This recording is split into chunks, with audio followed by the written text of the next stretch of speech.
Hello, everyone, and thank you so much for joining Get Real with Jack and Cindy. I'm Cindy Morrison. And I'm Jack Wallace. Welcome, welcome. We are back in the saddle. We took a few weeks off.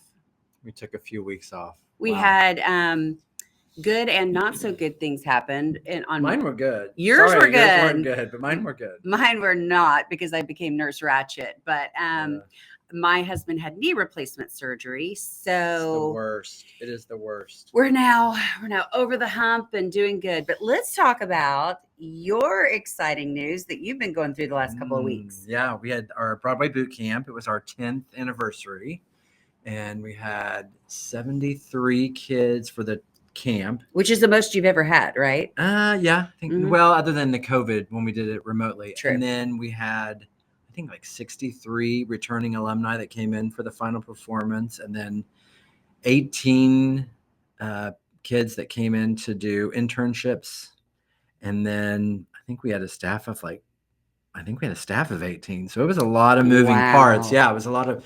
I mean, we were the little camp that could kind of thing, and it's become this international thing. I mean, we even had kids come from Peru for the alumni thing. I mean, so yeah, it's been crazy, but it's been so great. It was just, I mean, all that aside, it was just an amazing experience, and the talent has just gotten through the roof. I mean, I had people come to the performance this year that were like, that was really good last year, but this was like another level. I mean, it was just. And I thought last year was amazing. I'm so sorry because it was amazing. Todd, I couldn't be there this year. Yeah, it was. But I'm just telling you, like, you can't. We do a lot of kind of chorus. Like, these are all the kids that are the stars in their market. So like they're always the lead. So it's kind of funny because they come and like all of them come together. So we always say, this is about learning to be in the chorus and the ensemble and being okay with that, because when you get to Broadway, you may have been the star of your market, but it's pretty hard to be the star of Broadway. You really are with all the best of the best. So it's good training for them. But every time one would open their mouth in one of the one-line solos, you'd go, oh my God, that's a voice. Oh my gosh, that's a voice. I mean, it was just, there was no voice that you went, okay. Yeah, it was great. It was great. And just the best kids. And for anyone who doesn't know, Jack does. Oh yeah, I guess we should say that. The camp. The Broadway boot camp. Boot camp. Kristin Chenoweth Broadway boot camp. Yes, and I think between the two of you, I mean, talk about an unstoppable force. Yeah, it's really fun. And she stayed with me for like 11, 12 days, and it's just so funny because the kids get so overwhelmed by her that I pretty much am there from beginning to end every day, and she's there most of it, but kind of has to stay back so the kids can focus. Right. So the joke is that I do the camp and she's my dog sitter. So I have like the most overpaid dog sitter in the world during camp, but and not paid by me. And she is perfectly happy doing that. She loves it. Yeah. We have such a good time. And then it was her birthday, so that was really fun. So it's always that's right. We get to be, honestly, like we get to be college kids for 2 weeks. It's almost like it's literally going back to college and having like a really fun roommate for 2 weeks, and you're just like so excited about everything. And every night we talk about the kids and what they learned and what they're doing, and then we had some hard stuff happen this time. 2 of the campers from the Tulsa area, and one of their best friends committed suicide during the camp. And so we really had to, kind of deal with that. And and I say that not for any other reason that it's just like these kids really are dealing with real stuff, and it's like it being a source of light to them and helping them through that, and also the parents, what they're having to go through with kids. I mean, it's just for someone who doesn't have children, it's a privilege to get to do it, but it's just like so interesting what kids today deal with. I mean, I guess we did too, but doesn't feel like we don't. They're much more adult than we were. I think it's also amplified because of smartphones and social media, and so they're plunged into the middle of it. Social media bullying, which I mean, we deal with that in our business. I mean, in our life. TV news much? Well, even in real estate. I mean, like I think it's interesting. Like people are just so ready to be mean and nasty and have an opinion about stuff that, like, why do you have such a strong opinion about that? You know what I mean? It's like an interesting. I got nothing for that. Nothing. It's just hard. I mean, I think it's just like there's so many people that are out there just trying to, market themselves and market houses and do all that, and like, and getting pushback. I mean, it was just a really kind of going back and remembering we're all sort of high school still. Mm-hmm. We really are sort of all still in that same place. So it's kind of it's a rejuvenation for me sometimes to remember. I mean, I have to be like, talk about Nurse Ratched. I mean, I'm constantly like, I'm like the den mom, always giving them love. And like we do the gratitude at the end of the day where we really talk about peace and love. But at the same time, I'm like, you need to be quiet right now. I mean, I have to be. So I think it's like, teaching them that you can be strong and be loving. Yes. It's very important. So, but anyway, but it was great. It was just amazing. And I just can't even, and then Kristin goes into Queen of Versailles.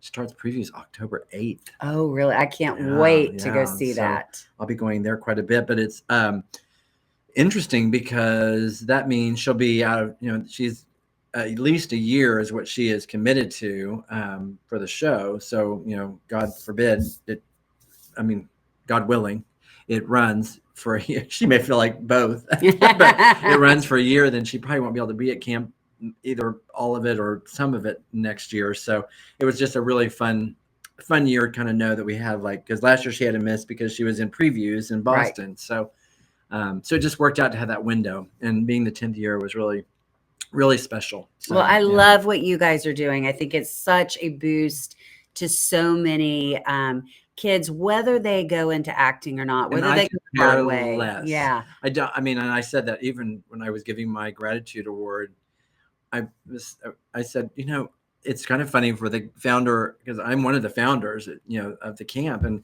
I said, it's strange for a founder of an international respected theater camp to say this, but I really don't care if your kids go into the performing arts as a career. I care if they're loving, intelligent, happy people that provide something great to the world, and we need people who still love the art form. So I think you're building audiences of the future as much as you're building performers of the future. Appreciation of the arts. You also have just the risk taking of getting up and putting 100%. Yourself out there. I mean, you're going to do that in life over and over again. I see so many parents protect their kids, and I get that to a point. We have to give them a voice. You have to give them a voice. You have to let them take risks. Or find their voice. And sometimes they'll learn more from failure than they will when they win something. So just even getting out there, if they hit a wrong note, they hit a wrong note. I mean, you can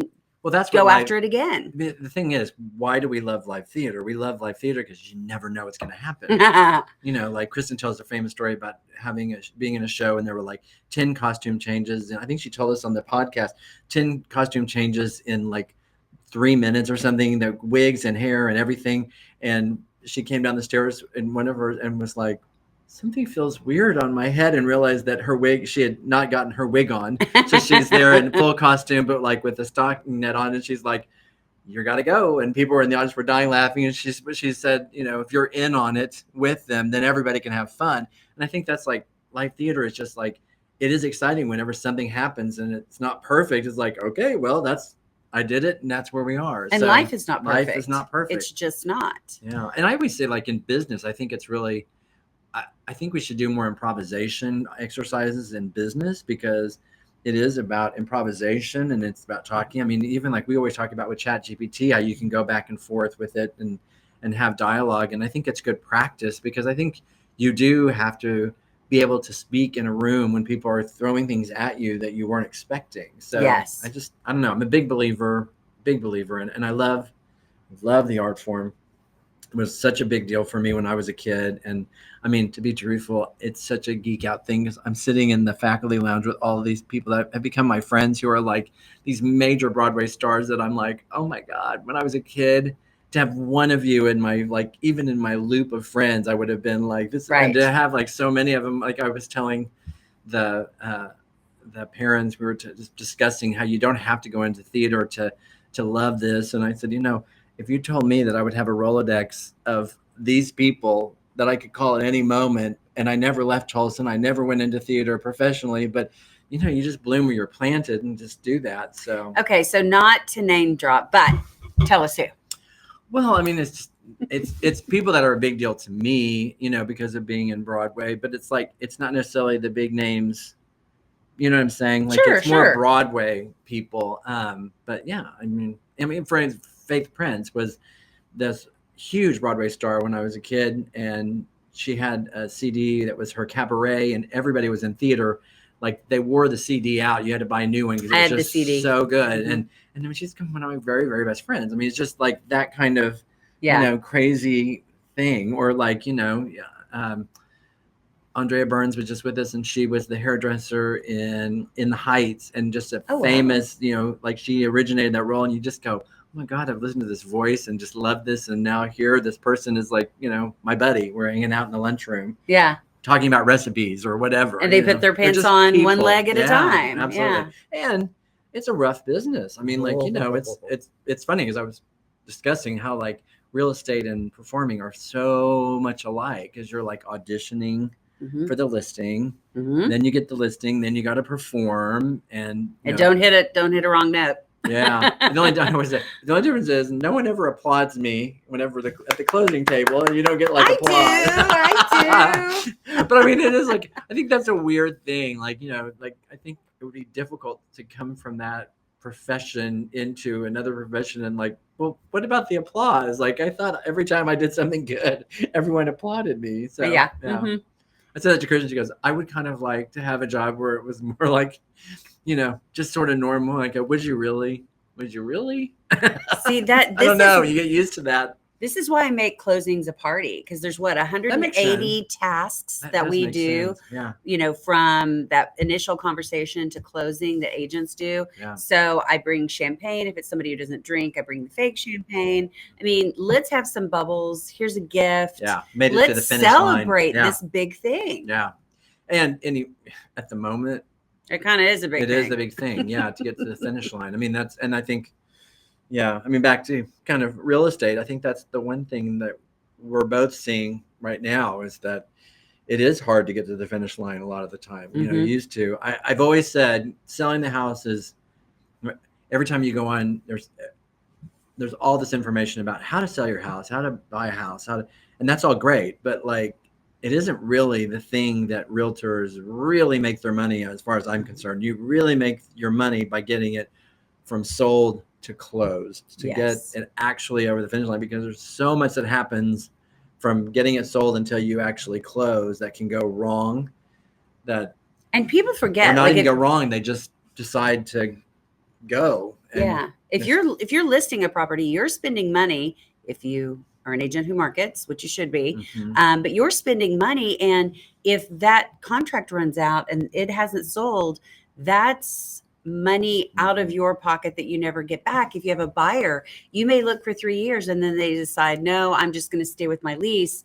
Well, there's gas and time, and time is money. So I always think it's funny whenever people say to, like, and now that I'm older, I just kind of, now that you're older and wiser, I don't know about wiser, older and like don't care as much about what people think. I mean, it's like when people say, well, you make so much money for what the percentage. I'm like, do I? I mean, do I really? Like, if you want me to break this down, and like, do you go to work and work and actually put money out, and if you don't end up having like a certain thing happen at work, you just don't get any reimbursement and you don't get paid for that, and that's done. I mean, that happens a lot where, you do a lot with somebody, and you show buyers and you drive them around for a long time, and you give up, birthday parties, and you do all kinds of stuff to be there and to get that done, and the gas money, and then they don't end up buying, or they, change their mind, or they find something else, in a different way.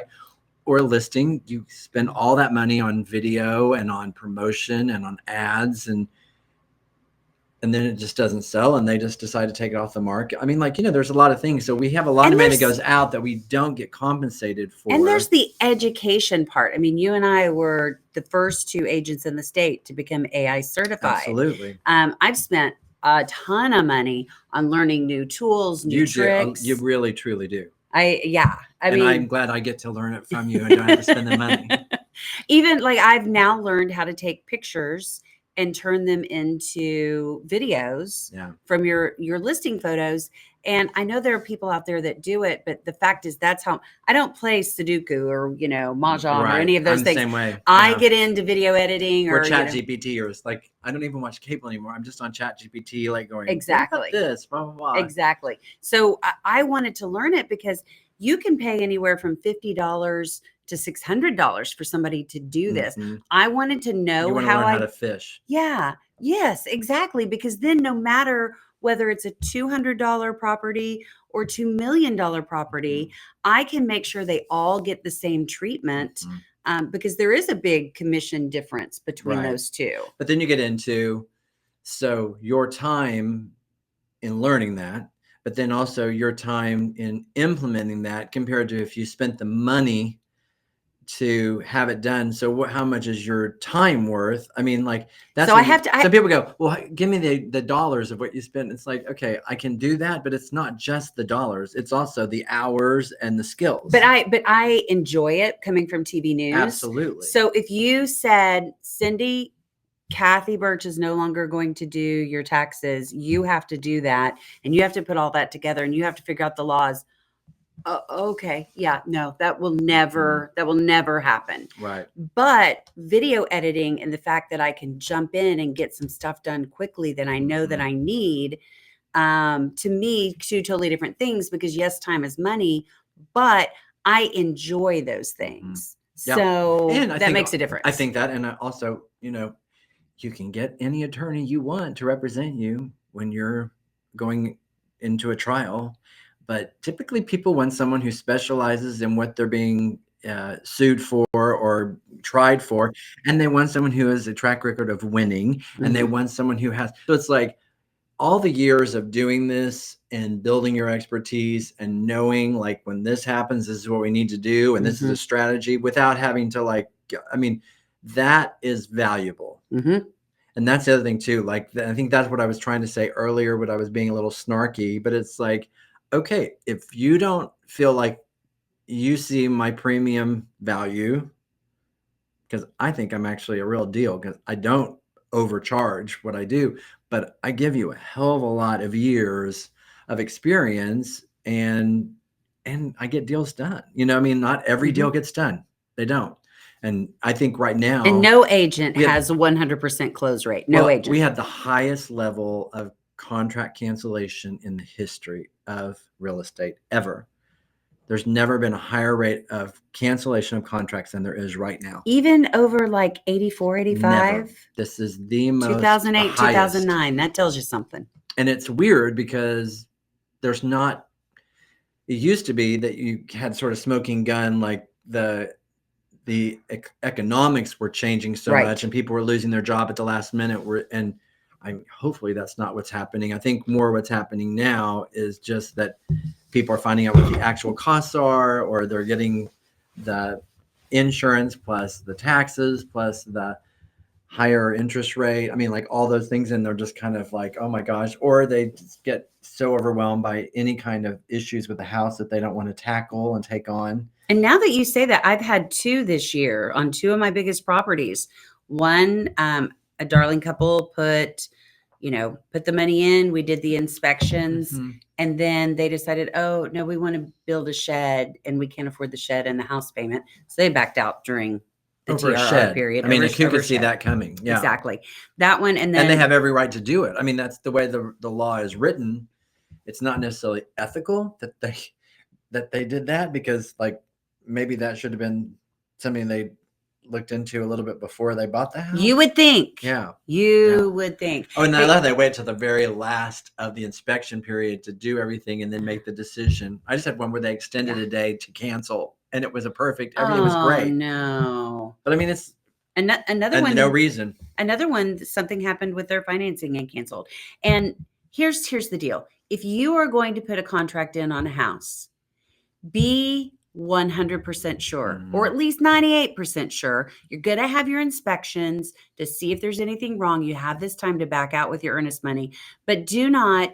And I have a property, a unicorn property that we, in the first 3 weeks, got this amazing contract, and we were having 4 and 5 showings a day. Yeah. I mean, like, the momentum was going. We get this contract. They do inspections. Their financing falls through. They decide they're not going to figure out any other way to do it and back out, and the momentum was gone.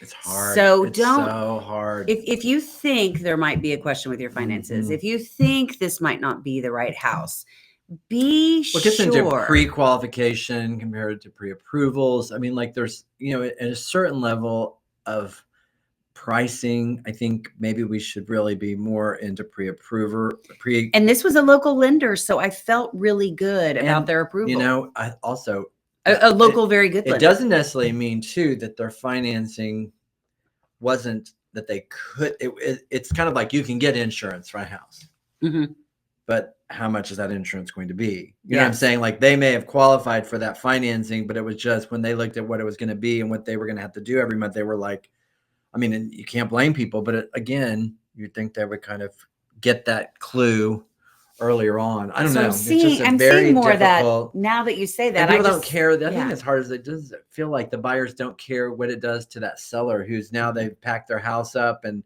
it isn't presentable as like it was. I mean, like, it's a hard thing. So I just think it's, I think as a seller, you kind of need to realize that it ain't done until you're through. It ain't done until you close. Until you close, and but it's funded. Also really the inspection period. There's some areas, like I think in New York City, where they do it differently. Like, you do the inspections before you take it off the market, which I kind of feel like we should. Like, I think there's like something, because there's that period where you're kind of in dead zone that you could be kind of going. And I think you can keep, like, someone can come in and outbid you during that period. Sure. So, like, and I kind of think that works better, like to have that period of grace, because it's just like what we do is like, you literally have to take that off the market. And then whenever you go back on, people are like, what's wrong? And if the financing failed, and people are always suspicious, even if it's the financing or or nothing, no reason. And I'm also seeing a lot of contingencies that, and contingency that it's contingent on their property.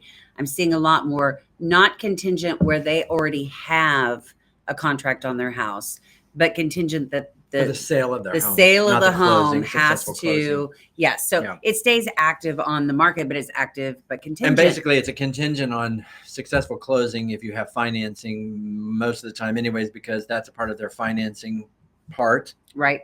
But that sale is a different thing, which normally, I've mixed feelings about. I think for a seller anymore, though, it's kind of, as long as you can keep the house active and you have a 24-hour kickout class, not much to lose for the seller. For the seller, definitely not. But my frustration has been, I've gotten in a number of contingent contracts that they don't have an offer on their house, the buyers, and they refuse to lower their house price enough for it to sell so we can get the 2 deals done. Yeah. If you're not willing to sell the house and be realistic about your price, don't put in a contingent offer. I think what people are wanting is they want to know where they're going to go whenever they're selling theirs, which I think I understand that, completely understand that.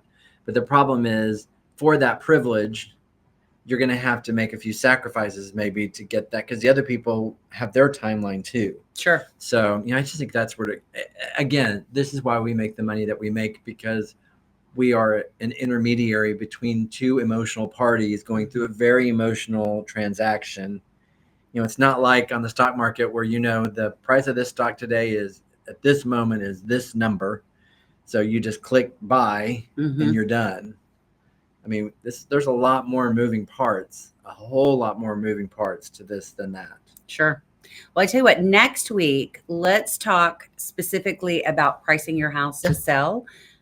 People are pricing their homes way too high, hoping they have room to negotiate.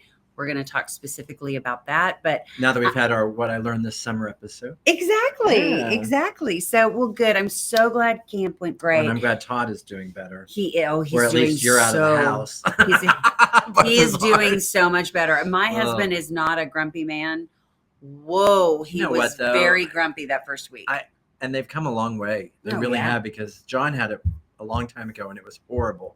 My mom had it recently, and she would say it was terrible, I'm sure, but it wasn't nearly as bad as what it has been in the past. And so I think they have come a long way, but it is just, I mean, it's painful. And it's brutal. Literally take your leg apart and put something in between. Yeah, that would be painful. Ew. Yeah. Yeah. I thought so far I've been lucky. I thought my rotator cuff injury or surgery in January was the worst. But Todd trumped me on this one. Knee replacement surgery is real. It is a thing, and it is. Don't recommend it. But you know what? Side note here. One thing that he did, he wanted to wait until he was clearly in enough pain where it was going to be better than the pain. Exactly. And he, unfortunately, with that philosophy, waited a little too long. We were in Nashville with friends, and he and I had to take an Uber everywhere because he couldn't walk. Well, now he's dealing with some scar tissue from letting it go just a little too long, which they're going to break that up. But, just with something like that, does not sound nice. Don't volunteer it too early, but also don't wait too late if that's something you want to do. I will say most people that I know that have had it wish they'd had it sooner. Once they've had it, they got through it, and they're like, "Oh my gosh, why did I go through so much pain for so long?" Yeah, he had that with his carpal tunnel surgeries, both of them. Which that, by the way, he had that this year and was like moving his hands within a week. It was different than when he'd had the other hand done. Yeah. I've been so lucky. I don't know. You have been lucky. I've been lucky. All right. Well, that's it for us. Thanks for letting us catch up because I miss you. Life isn't the same when we're not together. We're back. Yeah. So we're together more next week on Pricing Your House. Great. Thanks. Bye-bye.